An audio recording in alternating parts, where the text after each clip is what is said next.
the part of the poem actually has a reference to the bell tolling, which is kind of an eerie, totally unplanned, I think, but kind of nonetheless very strange accidental connection to For Whom the Bell Tolls. So forlorn, the very word is like a bell to toll me back from thee to my soul self. Adieu, the fancy cannot cheat so well as she is famed to do, deceiving elf.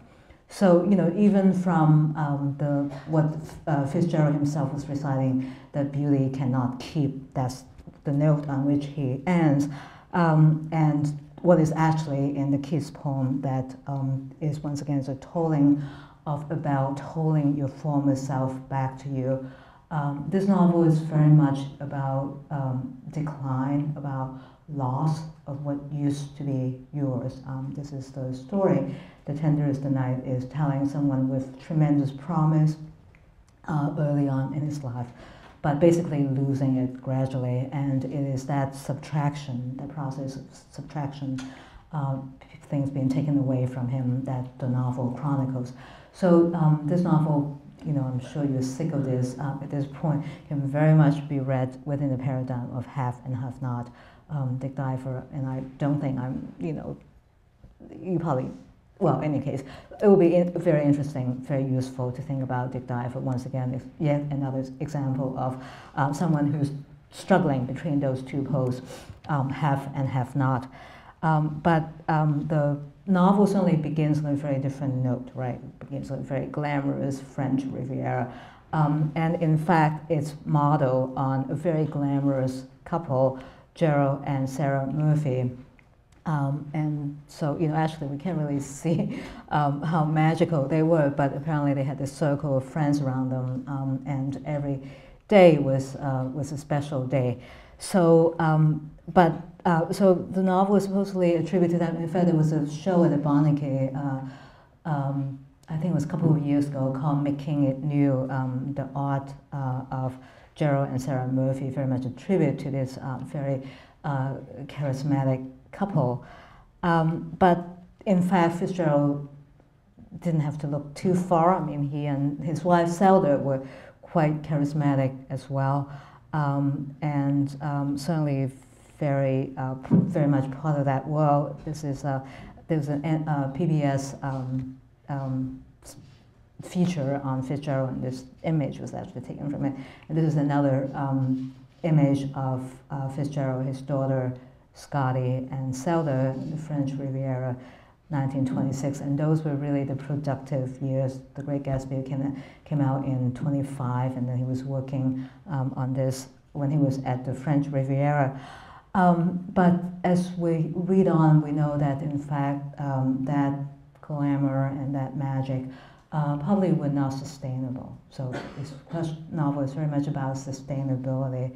How long can that last? So there's, and in fact, it's almost implicit in the way that they were thought of as the golden couple. And Dorothy Parker, another well-known novelist, said that they did both look as though they had just stepped out of the sun. So in the sense that they lived in this completely light-filled world. But there's a different way in which being in the sun can have a different meaning in Fitzgerald's career. And it turned out that, in fact, his only hugely successful novel was his first novel. And even The Great Gatsby, as we know, didn't sell all that well in his own lifetime. It was out of print before he died in his relatively short life.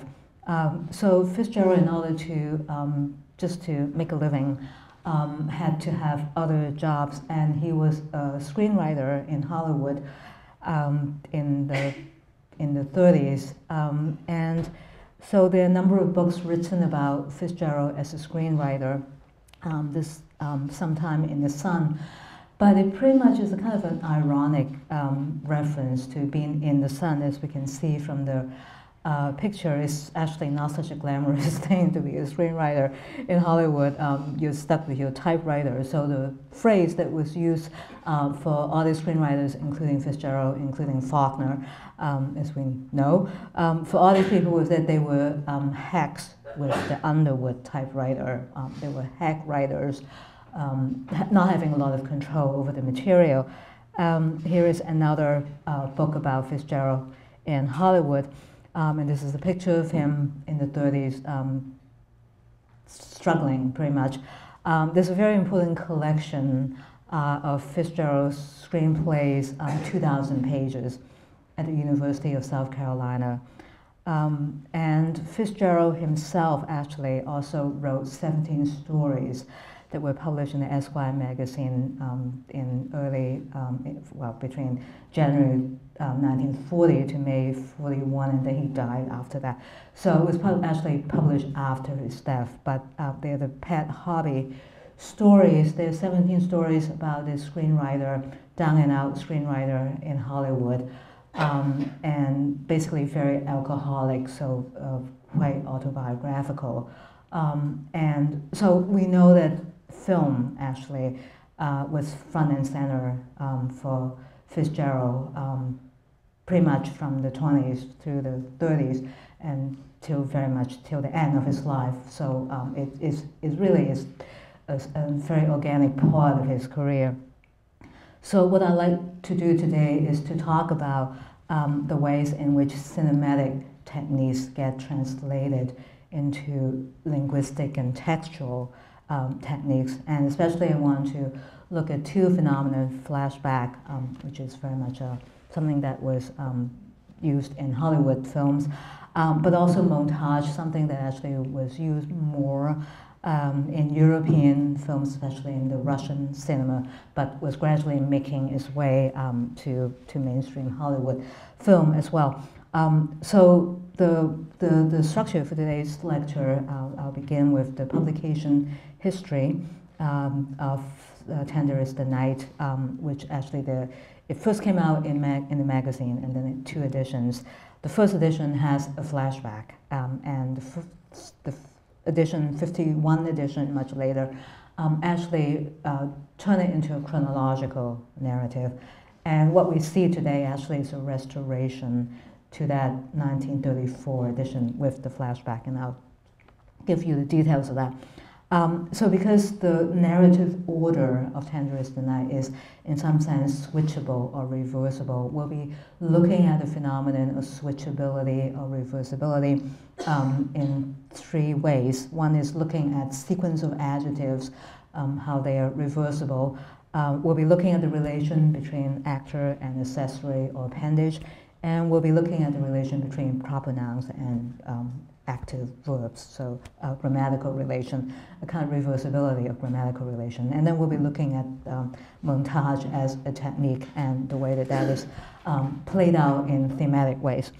But first of all, the publication history of Tender is the Night, we're very used to this. Authors quite often would publish first in magazines, so came out in 4 installments in Scribner's magazine, and Scribner's was also published the novel in 34. So this is the first edition of the novel, and then it came out as a Bantam edition, 35 cents in 1951.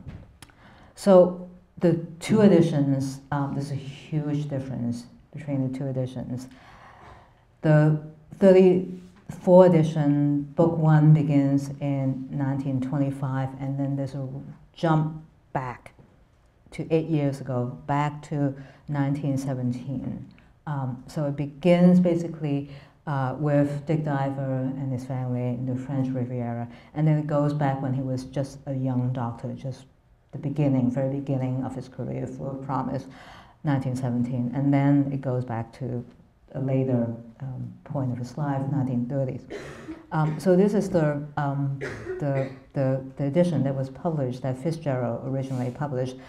And some critics objected to this out of sequence, this not chronological narrative. So when it came out as the Bantam classic, that was switched, and it began chronologically. It began with Dick Diver's early promise as a young doctor, and then it just proceeds chronologically. So reversing the order of the 34 edition. And eliminating the flashback. So we can talk a little bit.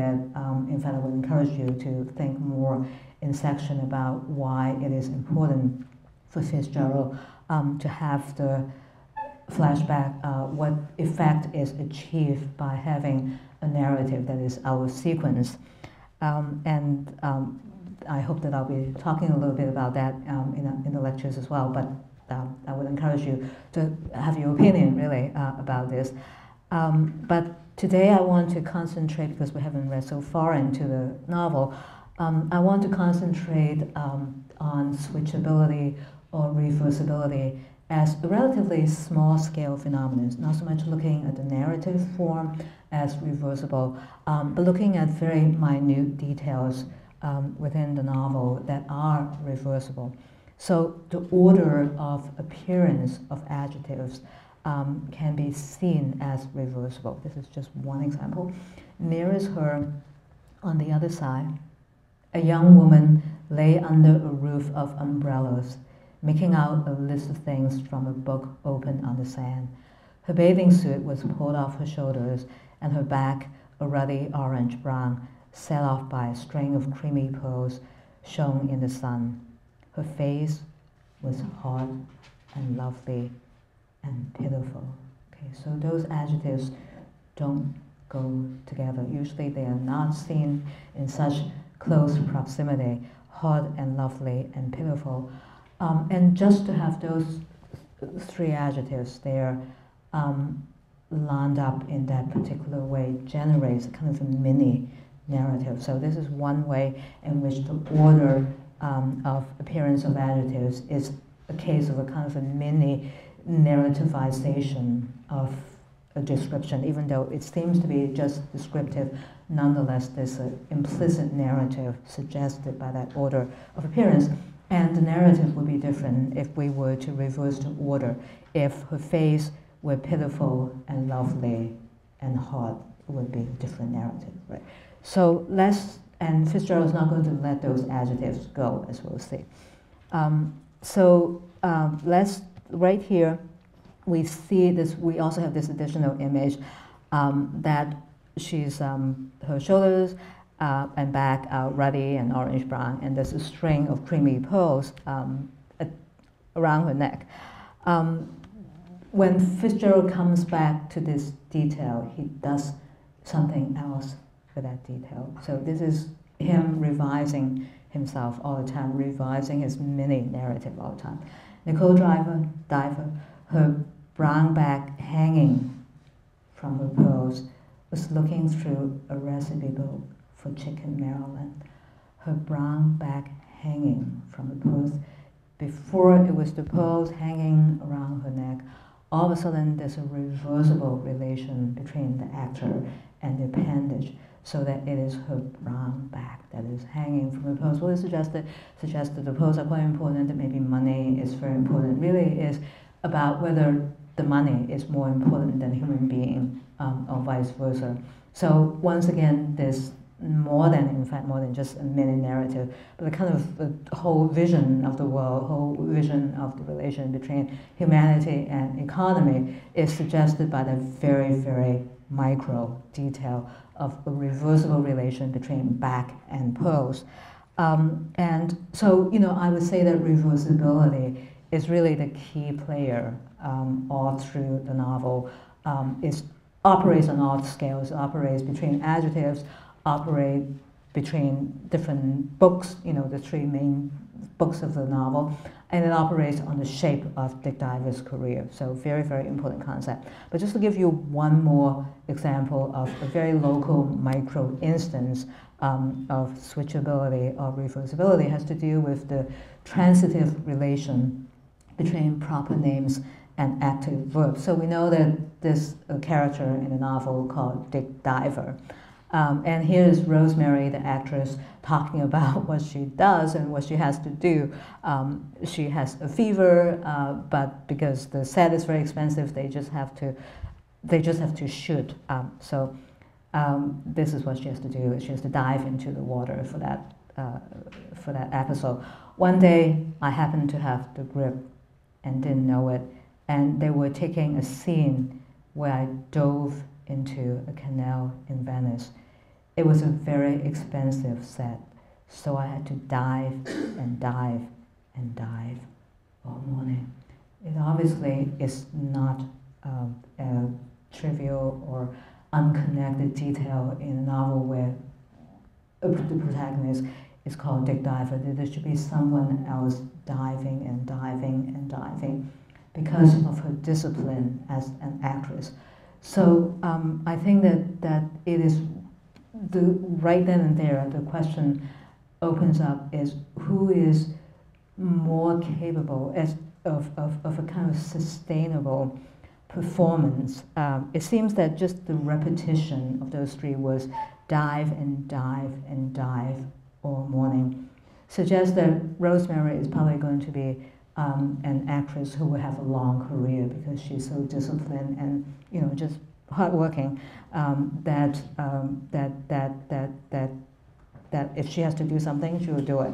And so the question then, because she seems to have such a sustainable career, sustainable performance, whether Dick Diver is capable of that sustainable performance, the person who has that proper name, whether he can actually live up to the promise of his name, Dick Diver.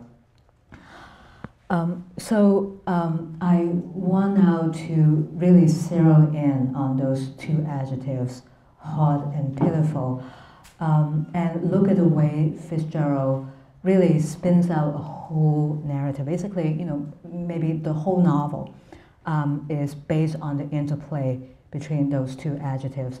So let's look at what the hot Nicole does and what comes through, what kind of story emerges when we go along the axis of Nicole as a hot person. This is what she says to Rosemary. Just talking casually, about the beach and so on, and about the tourists. Well, I have felt there were too many people on the beach this summer, Nicole admitted. Our beach, that they made out of a pebble pile, she considered, and then lowering her voice out of range of the trio of nannies who sat back under another umbrella. Still, they're preferable to those British last summer who kept shouting about, isn't the sea blue, isn't the sky white, isn't little Nellie's rose red? Rosemary thought she would not like to have Nicole for an enemy. So I think that this is a great demonstration of a hard person without this person actually lifting a finger to do a thing, right? It's just the way her mind works. It is her tone of voice. It is the way she thinks about nannies, people in her employ, the way she thinks about people who don't have the claim to the beach that she does, is really the speech pattern and the tone of voice of someone who's never not been on the top of the world. And he looks down on everyone and just putting them in the places. So this is the hot Nicole actually gives another meaning to her back hanging from the string of pearls. That may be, really, this is what the real Nicole is. It is the fact that she is hanging from the string of pearls, that there will always be a string of pearls for her to hang from, that she can afford to look at the world in this way, look at other people in this way, and speak in that particular tone of voice that signals to Rosemary. It takes about 2 seconds for Rosemary to know what kind of person she's dealing with. So sheer capsule summary of what a person is without recourse to any action. And in fact, Nicole doesn't really act until the very end of the novel. And even that is not even, especially hard kind of action, although that's debatable. But as is the case with Fitzgerald, the word hard is not allowed to stand alone, right? Because we can't forget that, in fact, there were 3 adjectives, hard and lovely and pitiful.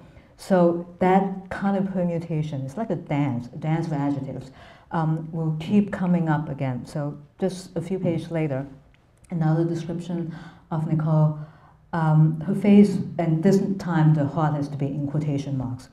Her face was hot, almost stern, save for the soft gleam of piteous doubt that looked from her green eyes, right? So it seems that those adjectives are really ingrained in Fitzgerald's mind, that he cannot think about Nicole without using that trio, lovely as well, or maybe just two adjectives. They are the two poles of the spectrum on which she shuttles back and forth.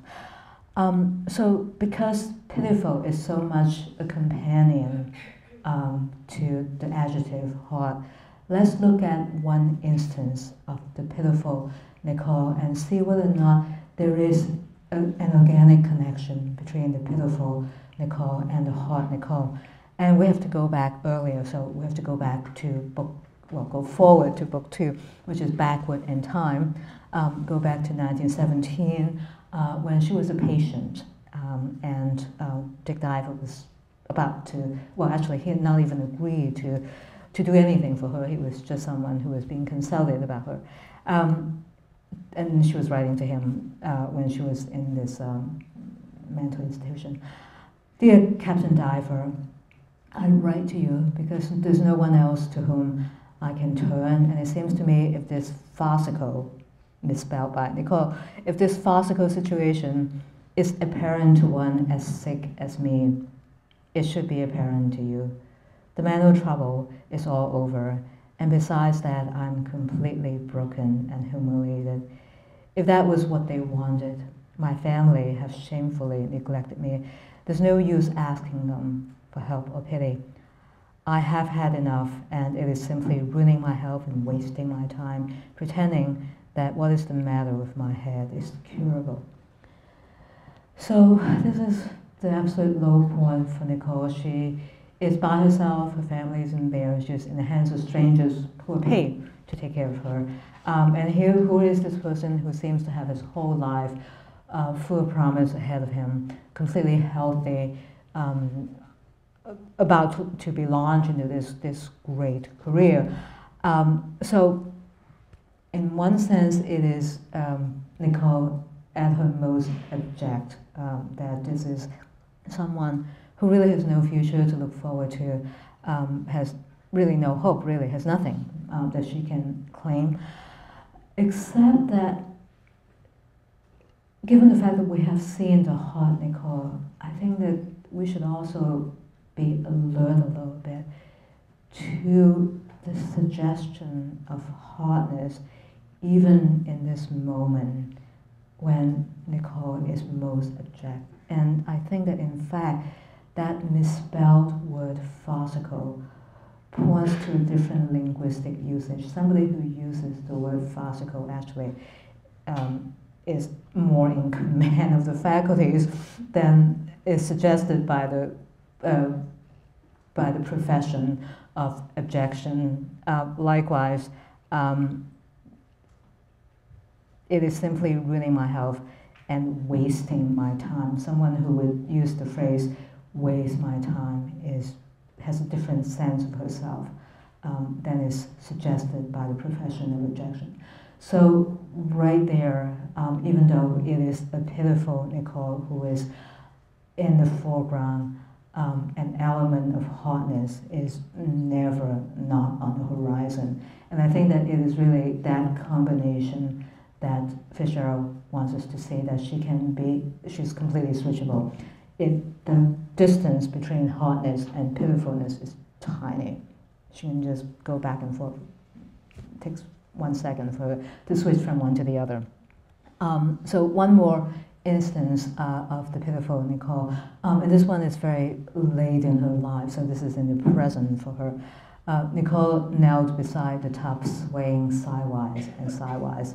"It's you," she cried, "it is you come to intrude on the only privacy I have in the world, with your spread of red blood on it. I will wear it for you, I'm not ashamed, though it was such a pity." So the word pity is foregrounded, but once again, even though this is Nicole out of her mind, Nicole totally out of control, Nicole gone crazy again, and therefore she has to be medicalized. This is Nicole is a candidate for medicalization, but even though she's a candidate for medicalization, she's also quite aggressive as well, as we can see. She's not so defenseless as not to be able to say some pretty wounding things to whoever would listen to her. So once again, we have that combination.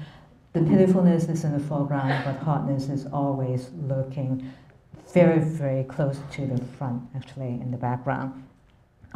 So it's because of that, I think, it's because the distance between the two switchable platforms is such a small distance that I think that the technique of montage is especially helpful to Fitzgerald.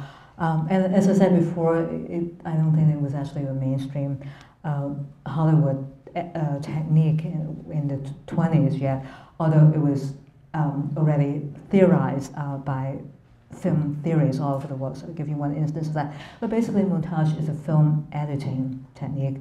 And the two things that are central to it are dissolving from one narrative into another, and superimposition of one onto another. So these are the two fundamental elements of montage.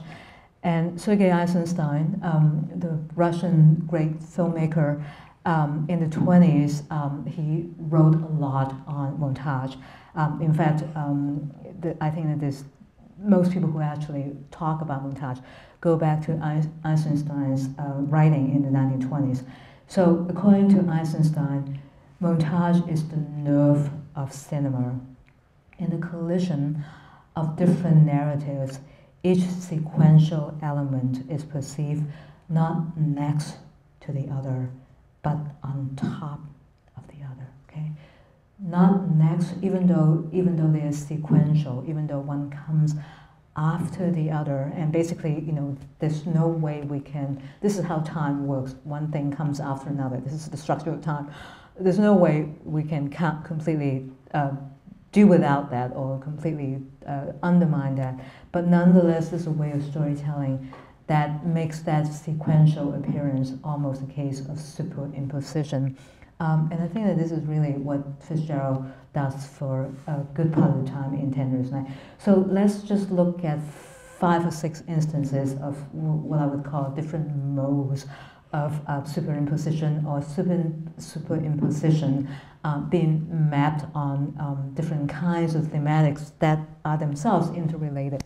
So war, we began with war in the very beginning of this semester. And it turns out that war would come back in quite a big way in this novel that really otherwise has nothing to do with war, right? This is a novel set in the French Riviera and then basically in various civilian and very luxurious settings.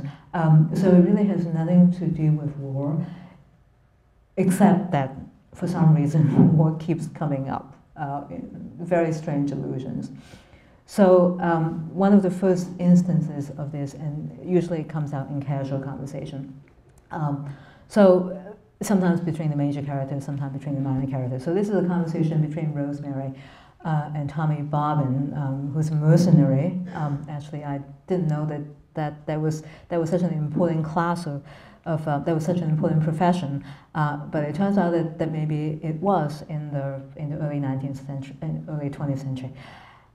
So Tommy, because he's a mercenary, he goes around from one place to another. Home, I have no home. I'm going to a war. What war? What war? Any war. I haven't seen the papers lately, but I suppose there's a war.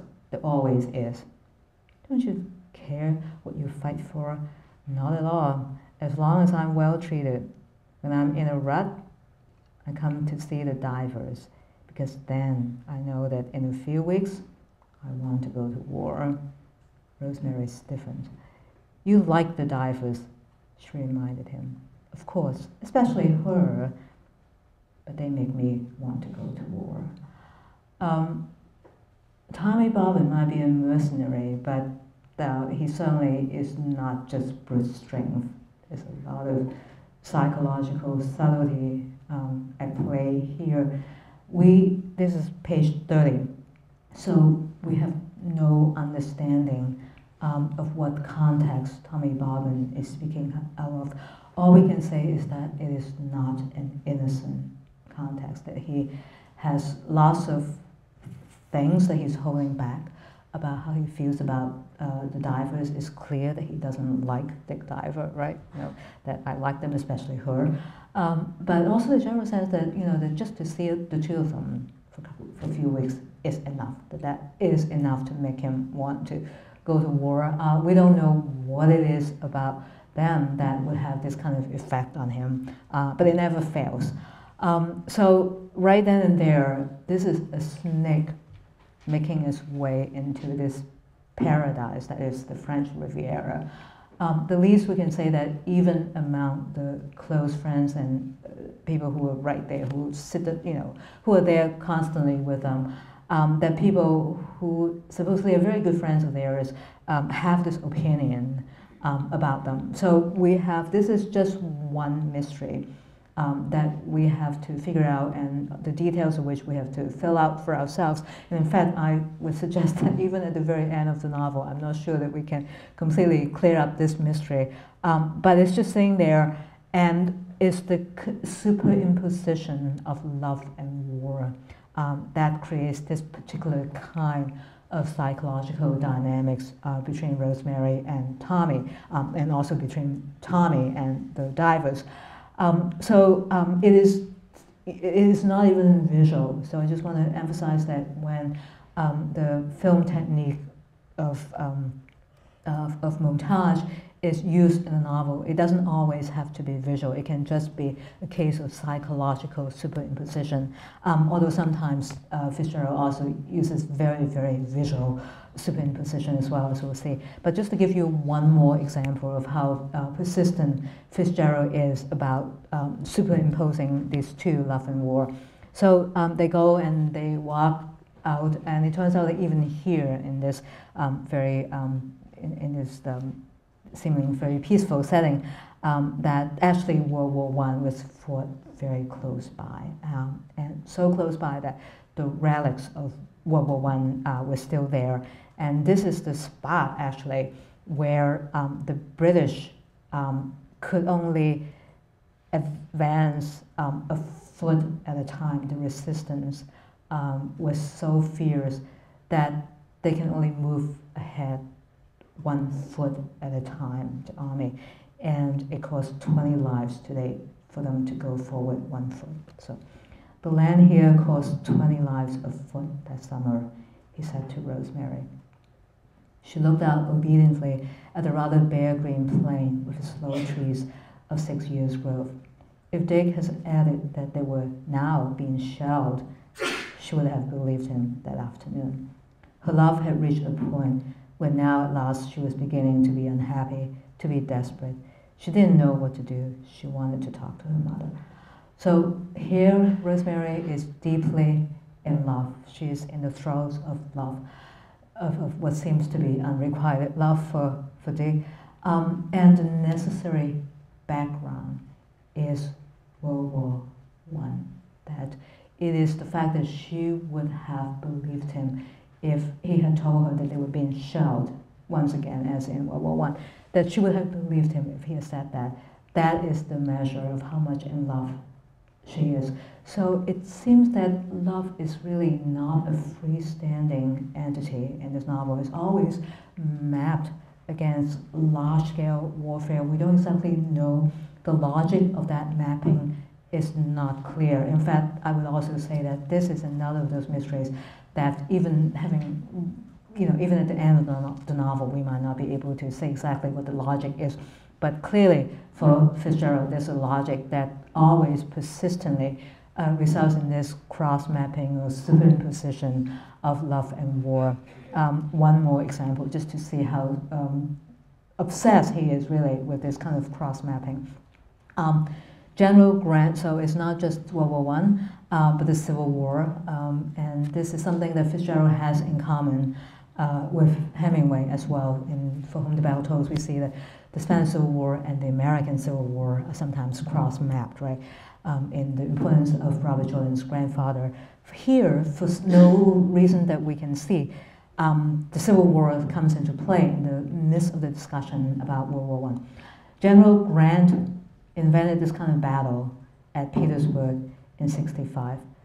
No, he didn't. He just invented mass butchery. This kind of battle was invented by Lewis Carroll and Jules Verne and whoever wrote Undine, and country deacons bowling and Marines in Marseille and girls seduced in the back lanes of Württemberg and Westphalia. Why? This was a love battle. This was a century of middle-class love spent here. This was the last love battle. Totally idiomatic use of the English language. Love battle is not a phrase that anyone else would use. Fitzgerald uses it as if it were the most idiomatic expression in the world. And that's because in his mind there is such a tight knit between love and war that you almost cannot talk about one without talking about the other.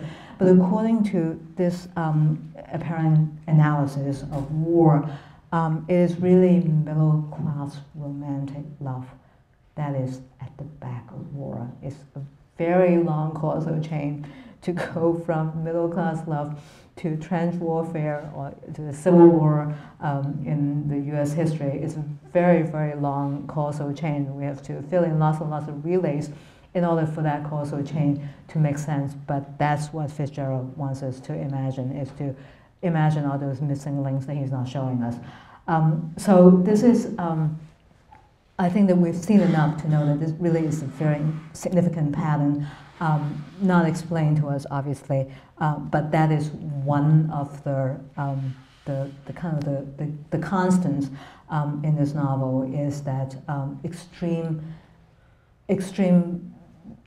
conditions of love always require a very violent, large-scale violent background for it to be fully manifested. That maybe its articulation requires some relation to that large-scale event. So I want to turn now to talk about, we've been looking at the kind of the narrative mapping, right? So a large-scale historical event that's constantly being summoned and reactivated and brought into the novel. So that's this on a sort of kind of macro register that has the micro romantic relation, but it turns out that that combination of love and war can also be played out in very, very incidental moments not involving the protagonist at all, which suggests that it is a narrative fabric, it's a descriptive fabric that Fitzgerald is almost like a stylistic take for Fitzgerald, maybe without even making a huge thematic point about it. That's what his mind refers to. Whenever he talks about any kind of violence, there's also this other element of love that is superimposed. So this is a totally trivial incident, except for the fact that it shows the same kind of dynamics. At the Pullman entrance, 2 cars off, a vivid scene detached itself from the tenor of many farewells. The young woman with the helmet-like hair, to whom Nicole has spoken, made an odd, dodging little run away from the man to whom she was talking, and plunged a frantic hand into her purse. Then the sound of 2 revolver shots cracked the narrow air of the platform. But before the crowd closed in, the others had seen the shot take effect, seen the target sit down upon the platform. People were constantly getting shot in this novel, which is really surprising fact. We don't expect murder to appear with this kind of regularity in this particular kind of social setting, but it does. So that in itself is a very insistent pattern on the part of Fitzgerald. But I want to call attention to this highly cinematic moment. The beginning with just a kind of the usual scene at the train station, people saying goodbye. But already the introduction of a textual element that actually could be filmed with perfect to maximum effect. The young woman with the helmet-like hair, a completely gratuitous detail that would not have called attention to itself, but would not otherwise have called attention to itself, but in this novel, given the superimposition of love and war, it does. So it's the helmet-like hair who's a total stranger to Nicole. Then Nicole has spoken, made an odd dodging little run away from the man to whom she was talking, and plunged a little frantic hand into her purse.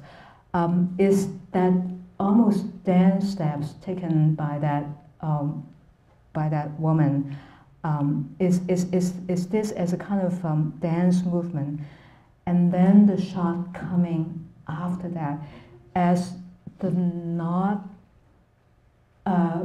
predictable, not expected conclusion to that dance movement that creates this montage effect, right? She's been talking to Nicole, she's making a little run. Maybe, we would expect someone who's making a little run in a train station to go and catch the train, right? That's the most usual context for the little run, except it's a dodging little run. And it turns out that the outcome of that little run is in fact the shooting. So two completely separate narratives being mapped onto one another. The much more standard, unsurprising narrative of saying goodbye in a train station with a totally different story being mapped onto it. And it turns out that the two can actually share a lot of the same visual details unless there's a divergence, and it's the violence of that divergence that create that particular cinematic effect. So I just want to give you one more example of this highly cinematic rendition of murder, and it turns out that Fitzgerald is especially interested in the way that the sequence leading up to a murder, or the sequence by which murder is finally recognized as murder. So here is a description of something that happens in Rosemary's room, hotel room, and it takes a long time to get to the end. I think that's the point. So let's follow Fitzgerald in this very, very strange passage. Then, rather gradually, she realized without turning about that she was not alone in the room. In an inhabited room, they are refracting objects only half noticed: varnished wood, more or less polished brass, silver and ivory, and beyond this 1,000 conveyors of light and shadow, so mild that one scarcely thinks of them as that. The tops of picture frames, the edges of pencils or ashtrays, of crystal or china ornament, the totality of this reflection, appearing to equally subtle reflexes of the vision, as well as those associational fragments in the subconscious that we seem to hang on to as a glass filter keeps the irregularly shaped pieces that may do some time. This fact might account for what Rosemary afterward mysteriously described as realizing that there was someone in the room before she could determine it. When she did realize it, she turned swift in a sort of ballet step and saw that a dead Negro was stretched upon her bed. This has got to be the most deferred discovery of a dead body in any work of American literature. It seems almost counterproductive for the realization on the part of Rosemary that she was not alone in the room, to the fact that, yes, there's a dead Negro on her bed. Why Fitzgerald would want to take that long detour, to me, actually, once again, is not completely, it's not transparent. All we can say is that this is a kind of cinematic moment when we sort of know that something is wrong in the room, but instead the focus is kept, it's frozen, fixated, and all these refracting objects, varnish wood, ashtrays, and so on, all these refracting objects that are actually not reflecting the dead body, right? So there's a really weird kind of way in which there are multiple mirrors in the room, all these reflecting surfaces, but they're not reflecting the central, the most important, crucial fact in that room, that's that dead body on the bed. Instead, it seems simply to be a kind of a meditation on the way the world comes to us refracted, and there are multiple objects to be doing that. And the relation between that and our subconscious, and the relation between that and our memory. So almost a kind of a meditation on the way in which our memory is structured by visual refractions. And then finally coming back to Rosemary, and even then repeating exactly the same sequence, right? There's the woman before has this dodging little run before she plunges her hand into her purse to pull out the revolver. And here, Rosemary is not going to plunge her hand into her purse, but she's going to do a little ballet dance, ballet step before she discovers the dead body on her bed. So this is all we can say, really, is maybe just describe and re-articulate what Fitzgerald is doing. Is highly deliberate, is highly stylized, is one of the most stylized moments, consciously, maybe even heavy-handedly written, although to what end is not entirely clear, but it's one of the most purposeful moments in a novel. And so I think that we're obligated to interpret it in some fashion and to attach some degree of thematic weight to this seemingly inexplicable moment. So all which is to say that Tenderness Night is just a real challenge to us, as much of a challenge as Faulkner's novels are.